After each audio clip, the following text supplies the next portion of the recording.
Rebonjour à tous, nous voilà pour l'épisode 2 de Endurance Cycling, toujours avec Billy, on est au magnifique Paul Ricard sous le soleil et on va présenter aujourd'hui nos casques, tous les deux, ils sont un petit peu différents. Ouais, c'est clair que le tien il a l'air de prendre un peu plus de place que le mien, quoi. Et plus lourd je pense. Ouais. Bon alors je vais commencer par mon casque. Alors comparé à toi je pense la première différence qu'on peut voir c'est que moi j'ai la radio qui est ici. Voilà. Et en plus de ça il me manque la boisson, mais je vais avoir une boisson qui va venir directement à l'intérieur de mon casque pour que je puisse boire pendant la course. Okay. On peut voir aussi le petit trou pour les spectateurs qui voient à la télé aussi pour mettre mes écouteurs pour entendre mon ingénieur. Bon, vous voyez aujourd'hui que le casque est rose parce que j'ai un sponsor qui s'appelle BWT qui fait partie de leurs couleurs qui sont roses, mais j'ai toujours le Specialized qui est avec moi sur mon casque. Le casque aujourd'hui de voiture, c'est un casque qui est très complet avec des normes qui sont très élevées, qui sont faits pour résister à des chocs énormes. Vous pouvez regarder sur les sites internet des différents manufacturiers. Moi je suis chez Bell, il y a des tests où ils dropent des éléments métalliques de plus de 10 mètres sur le haut du casque sans que ça casse, etc.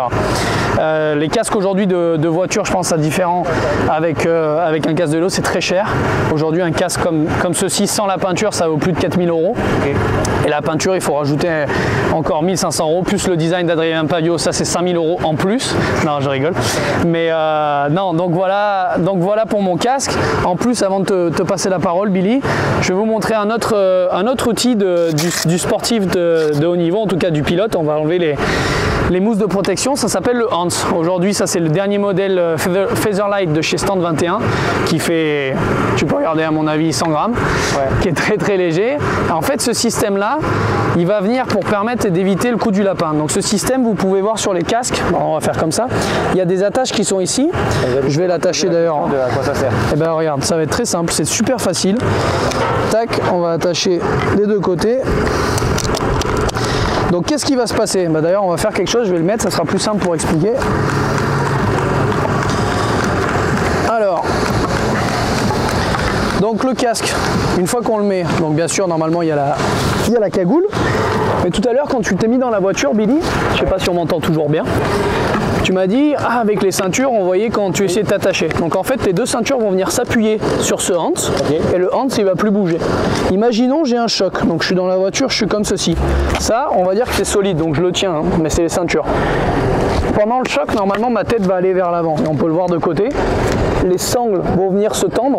Ouais, donc en fait, déjà, tu peux même pas taper ta tête dans ton volant. Non, bah non, parce qu'en fait, ma tête, elle va être bloquée comme ça. Okay. Donc ça m'évite de faire un coup du lapin et de me casser les cervicales. Donc depuis que ça a été introduit, ça a été une révolution. Même latéralement, en fait, du coup, ça limite.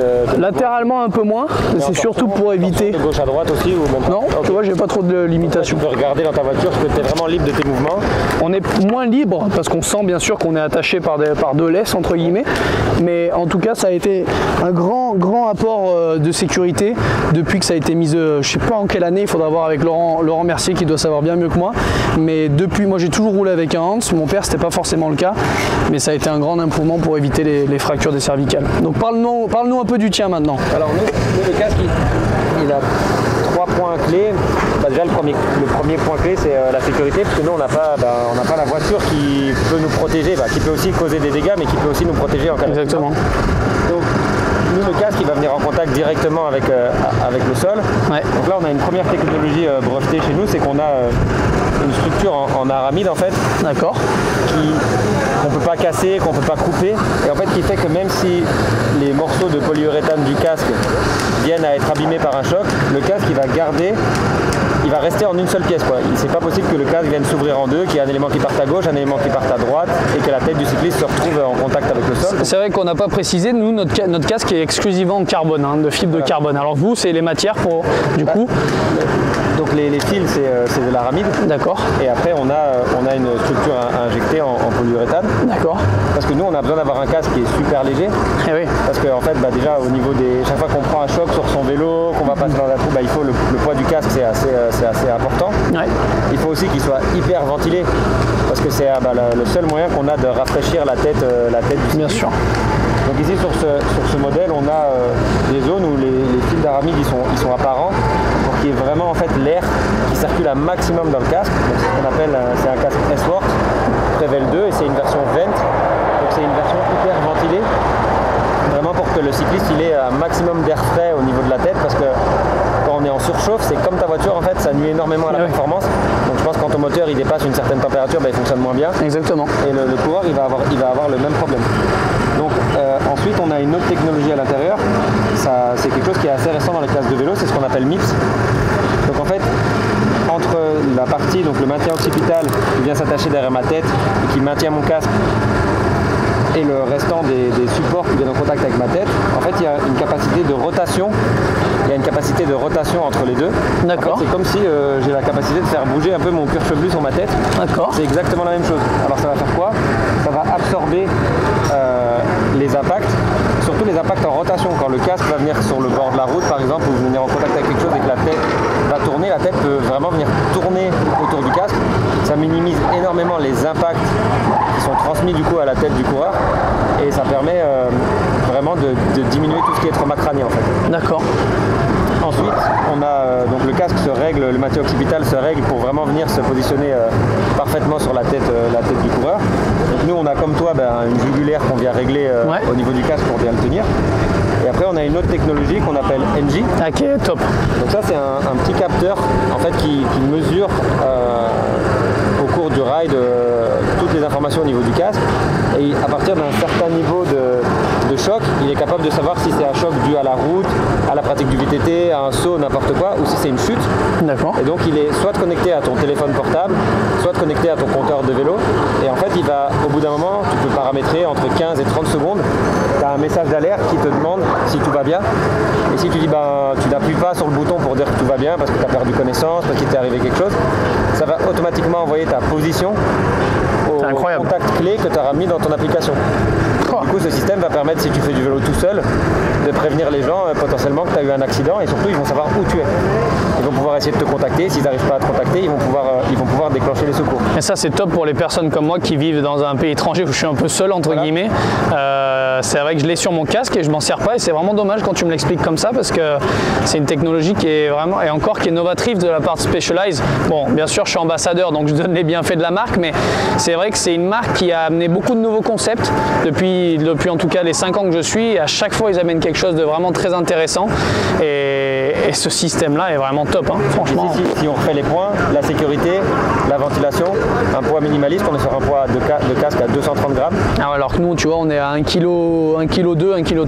Et avec vraiment, malgré que le fait que ça soit un casque destiné majoritairement à la route, au niveau, compétition, vraiment les gens qui pratiquent de manière assidue, on a fait zéro compromis sur la sécurité pour arriver à cette ventilation et à ce gain de poids. Après, il y a quelque chose qui est intéressant et je me suis toujours posé la question, c'est vrai qu'aujourd'hui, si on prend par exemple mon casque, ou on peut prendre tous les casques des pilotes du paddock, tout le monde a sa propre personnalité avec son design. Et en vélo, on voit très peu de cyclistes qui ont leur entité, on va dire, ils roulent souvent avec les couleurs de l'équipe, mais il y a peu cette liberté d'expression entre guillemets sur le casque qui nous suit. Moi, normalement, j'ai toujours du jaune, c'est mon premier casque qui est rose, mais c'est vrai qu'on a une espèce d'identité qui nous suit, chaque pilote, sachant que voilà, chaque pilote a sa propre identité. C'est vrai qu'en vélo, on le voit un peu moins. C'est quoi? C'est les équipes qui ne veulent pas? Déjà, en vélo, déjà c'est difficile de faire un design c'est sûr que c'est plus difficile. L'identité graphique de celui-là parce qu'il y a déjà beaucoup moins de matière, il y a beaucoup de trous, etc. Ensuite, au niveau des équipes, c'est souvent en accord avec le maillot. Donc nous, on a les casques distinctifs qu'on met en place avec nos équipes. Donc par exemple, quand Julien Alaphilippe, il a été en maillot jaune au Tour de France, il a un casque jaune. Le coureur qui sera champion du monde, il aura un casque avec les liserés de champion du monde. Et par contre, dans d'autres pratiques du vélo, comme le vélo de descente par exemple, où là on est sur un casque intégral, on voit vraiment à l'image d'un coureur comme Loïc Bruni qui a vraiment un casque qui lui est propre. D'accord, après ce qui est marrant, la similitude qui est vraiment pas du tout d'ailleurs sur le casque, c'est que là on parle des aérations qui sont énormes. Moi tu peux voir mes aérations, elles sont quand même très réduites. Donc on va dire pour nous, quand les amateurs entre guillemets nous disent que notre sport c'est pas vraiment un sport, que c'est facile physiquement, ce qui est très dur pour nous c'est la température. Et comme tu l'as dit tout à l'heure, quand la tête surchauffe, c'est très compliqué d'avoir un corps qui fonctionne correctement. Et nous, dans une voiture de course, il fait entre 50 à 60 degrés dans les jours chauds. Et imagine-toi qu'on a une cagoule et en plus de ça, un casque qui est très peu ventilé. Donc c'est ça qui est difficile dans notre sport. Et les gens ils peuvent dire ce qu'ils veulent, mais moi j'ai beau faire beaucoup de sport, c'est pas si simple que ça de monter et de descendre de la voiture déjà. Alors je ne peux pas imaginer une heure ou 2 heures à rouler vraiment vite. Puis il y a la concentration, l'effort physique. Je pense que ça ne doit pas être la pédale de frein d'une voiture de route non plus. Je pense qu'il faut mettre un petit peu de force pour freiner. Ça c'est sûr. Donc voilà, c'est pour ça que je pense aussi qu'il y a beaucoup de pilotes de voitures qui font du vélo notamment. Exactement. Je pense qu'au niveau des jambes, ça doit bien... Surtout, on a un rythme cardiaque qui est proche du vélo. Là, on peut voir, par exemple, nous, chez Mercedes, on a les 24 heures du Nürburgring le week-end prochain. Et Mercedes nous étudie pendant plus d'1 mois sur nos nuits, sur ce qu'on fait, le rythme cardiaque de la journée. Parce que pendant les 24 heures du Nürburgring, ils ont un temps réel, un système qui nous donne notre stress level pendant la course et notre niveau de concentration. Et ça, c'est quelque chose qui a été nouveau et qu'ils ont innové vachement cette année, qu'on ne connaît pas forcément et qu'on a testé au VLN. C'est-à-dire que des fois, ils voient qu'on a des pertes d'attention. Et sur un circuit comme le Nürburgring, on ne peut pas avoir de perte d'attention. Donc, ils ont tout de suite, à la radio, peuvent nous dire attention Jules, là, tu es un peu moins concentré, ça serait bien que tu te reconcentres. Ouais, ou par exemple, ils peuvent te faire de ne pas te faire 2 relais de suite parce qu'ils voient que ton niveau de concentration baisse et mettre quelqu'un d'autre dans la voiture. Exactement. Après, la difficulté de notre sport, et c'est ça, j'ai toujours dit avec les personnes avec qui j'en ai discuté, ce qui est compliqué dans notre sport, c'est-à-dire que pour ressentir la chance que j'ai de conduire une si belle voiture que la Mercedes GT3 Evo, pour le commun des mortels, elle est quasiment nulle. C'est une voiture qui coûte très cher, c'est un sport qui coûte très cher, il y a très peu de place, alors qu'un vélo, entre guillemets, on peut acheter un vélo bas de gamme, on peut ressentir et se dire, putain, la performance de Julien Alaphilippe sur tel col, elle a été extraordinaire. On peut acheter un ballon de foot, essayer de taper, puis après on regarde un coup franc de Cristiano Ronaldo, on se dit que c'est extraordinaire. Nous, la performance, elle est un petit peu plus dure, que ce soit en GT, en Formule 1, etc. Elle est plus dure à ressentir parce que pour avoir cette sensation-là et savoir la vitesse, le courage qu'il faut et la technique qu'il faut pour faire ce qu'on fait, c'est plus dur à savoir. Donc c'est vrai que... Je pense que les circuits, ils organisent quand même des petites journées d'initiation, découverte, où les gens ils peuvent venir avec une voiture. Je pense que quand ils voient leur temps à la fin de la demi-journée et quand ils voient le temps que vous faites, je pense qu'ils ont assez vite compris qu'il y avait un gap, quoi. Bien sûr, après c'est une similitude un peu avec le vélo, c'est-à-dire que j'avais fait une année, je sais pas si tu te rappelles, j'avais beaucoup roulé et on se rapproche entre guillemets d'un temps de performance. Salut les gars, hey guys, you good? Donc ça c'est mon équipe pour les 24 heures du Nürburgring la semaine prochaine. D'accord. En fait, on se rend compte que dans ce sport, comme dans le cyclisme, on arrive à atteindre un niveau correct assez rapidement, comme en voiture. Si je te prends, qu'on fait du coaching, je suis sûr qu'en 10-15 journées, tu vas arriver très facilement à 3 secondes, 4 secondes. Mais après, plus, comme les watts, plus on va chercher les watts hauts, etc., plus c'est dur. Les derniers dixièmes. Voilà, exactement. Et c'est comme vous, les watts, quand je vois les watts des pros, à la fin, c'est pareil. C'est lunaire. Les Tours de France, ils ne gagnent pas avec 20 minutes d'avance. Des fois, ils se gagnent avec 15, 20 secondes. Il y a vraiment des écarts qui sont minimes. C'est ça. Et pour en finir avec la ventilation, pour ceux qui nous voient des fois sur les courses comme en Australie, etc., où nous voyez avec un tube, en fait, on a un espèce de moule en imprimante 3D qui vient se fixer sur toutes nos petites aérations et on a un compresseur dans la voiture qui nous propulse de l'air pour essayer de rafraîchir la tête au maximum sur les courses où il fait très très chaud, en Australie, au Japon, etc. Donc c'est le seul moyen qu'on a de se rafraîchir. Après les anecdotes, quand il fait vraiment chaud, comme on a de l'eau, moi souvent je prends de l'eau et j'essaie de la cracher très fort contre le casque, comme ça me met un peu d'eau sur le visage. Mais bon, c'est comme en vélo quand on en voit qui souffre. Et du coup, dans ton casque, tu dois transpirer et tout. Du coup, tu en as un autre quand tu changes de relais parfois parce qu'il n'est pas sec ou il y a une machine pour le sécher dans le... Alors, il y a une machine dans le stand, tu pourras regarder pour sécher les 3 casques. Sinon, nous, on vient toujours avec 2 casques sur la course au cas où on a un gros problème de casque, la radio elle est cassée, si une mousse a cassé, etc.